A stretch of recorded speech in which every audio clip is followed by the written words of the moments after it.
Manila has the finest bay in the Far East, large enough to accommodate all the fleets of the world. We shall dock at Pier 7, a new double-decked concrete structure 1,000 feet long, built and maintained by the Philippine government.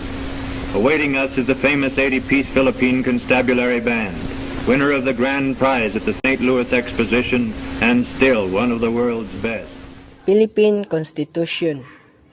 The Philippine Constitution means the 1987 Constitution of the Republic of the Philippines, adopted by the Constitutional Convention of 1986 on October 15, 1986, and ratified by the people of the Republic of the Philippines on February 2, 1987.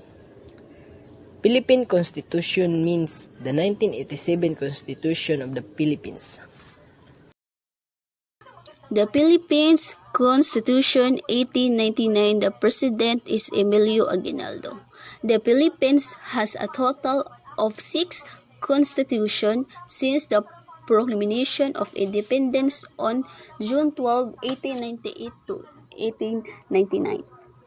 The Marlus Constitution, the first Philippines Constitution, the first Republican Constitution in Asia, was drafted and adopted by the First Philippine Republic, which lasted from 89 to 91.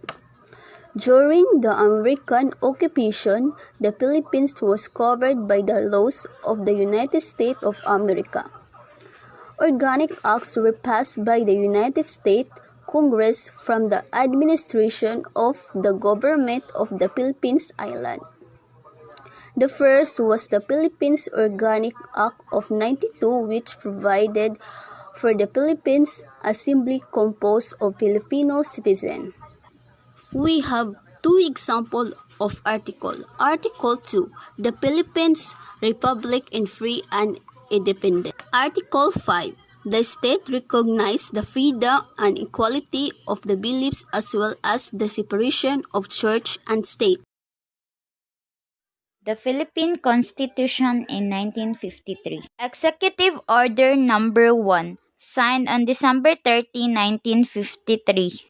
Malacañang, Manila Executive Order Number 1, creating the Presidential Compliance and Action Commission under the Office of the President, for the purpose of expediting actions on all compliance against the manner of various officials and personnel of the different executive departments, bureaus, offices, agencies, instrumentalities, and government-owned or controlled corporations are performing the duties entrusted to them by law, and on compliance against the acts, conduct, or behavior of any official or employee thereof, and to encourage public participation in making the government service more responsive to the needs of the people. I, Ramon Magsaysay, President of the Philippines, by virtue of the powers vested in me by law, hereby create the Compliance and Action Commission in the Office of the President. Inaugural Address of President Magsaysay, signed on December 13, 1953. My sole determination is to be President for the people. The problems and opportunities ahead of us set the measure of the effort we must exert in the years to come. We must have unity to solve our problems, cooperation to exploit our opportunities. Proclamation number 416, signed on October 9, 1953, calling for a special election to fill the existing vacancy in the office of Mayor, Municipality of Victoria, Province of Tarlac, tagged by President Elpidio Quirino. Proclamation number 417, signed on October 15, 1953, reserving for artisan well-set purposes certain parcels of the private domain of the government situated in the sitios of Bayabas and Lubugan, City of Davao, tagged by President Elpidio Quirino.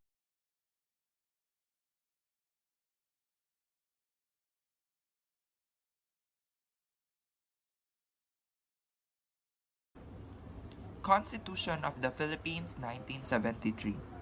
The Constitution of the Philippines, Saligang Batas ng Pilipinas in Filipino, is a supreme law of the Philippines. The 1973 Constitution, composed of preamble and 17 articles, provides for the shift from presidential to parliamentary system of the government. The Constitution vests the legislative power of the National Assembly. A Prime Minister is elected from the members of the National Assembly and serves as the head of the government and Commander-in-Chief in the Armed Forces of the Philippines.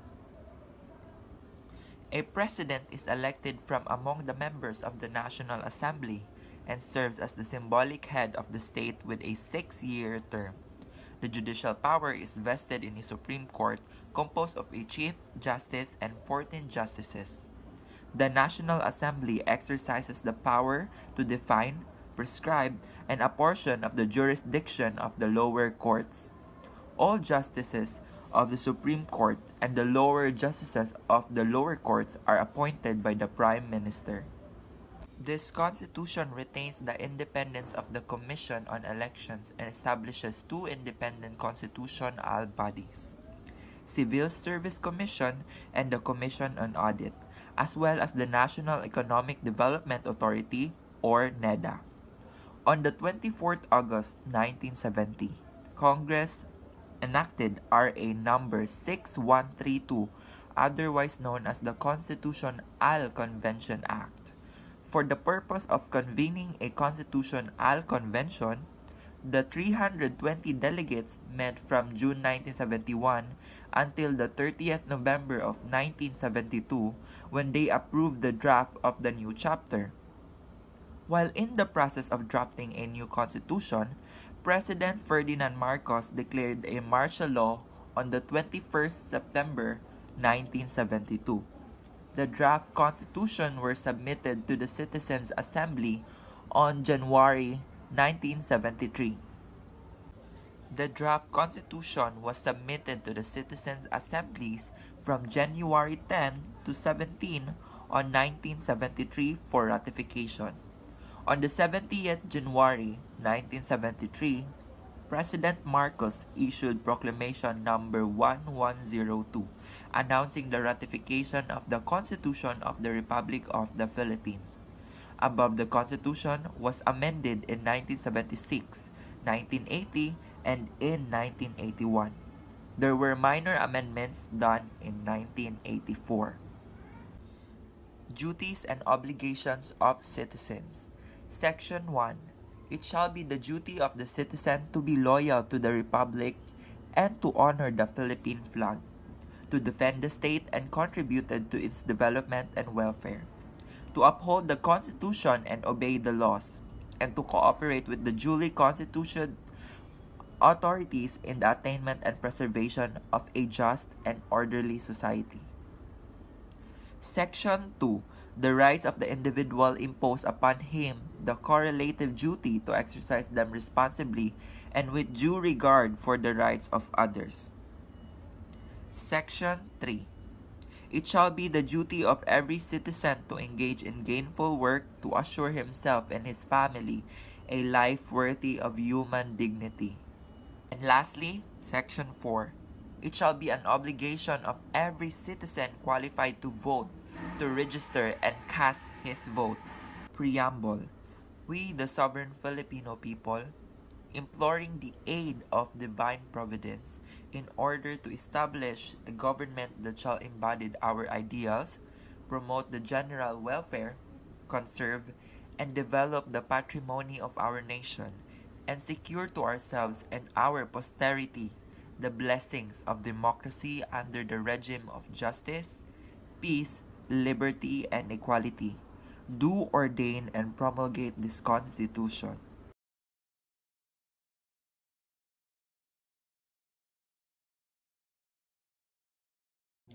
The 1987 Philippine Constitution. What is the 1987 Constitution all about? The 1987 Constitution established a representative democracy with power divided among 3 separate and independent branches for government: the executive, a bicameral legislature, and the judiciary. There were 3 independent constitutional commissions as well: the Commission on Audit, the Civil Service Commission, and the Commission on Elections. Integrated into the Constitution was a full Bill of Rights which guaranteed fundamental civil and political rights, and it provided for free, fair, and periodic elections. In comparison with the weak document that had given Marcos a legal fiction behind which to hide, this constitution seemed ideal to many Filipinos emerging from 20 years of political repression and oppression. What is the impact of the 1987 Philippine Constitution? In dismantling the dictatorship and in restoring democratic institutions, the 1987 Constitution provided that civilian authority is at all times supreme over the military. It also provided that the armed force of the Philippines is a protector of the people and the states. There are 18 articles in the 1987 Philippine Constitution. Some of these are the Article 1, the National Territory, Article 3, Bill of Rights, Article 8, Judicial Department, Article 10, Local Government, Article 13, Social Justice and Human Rights.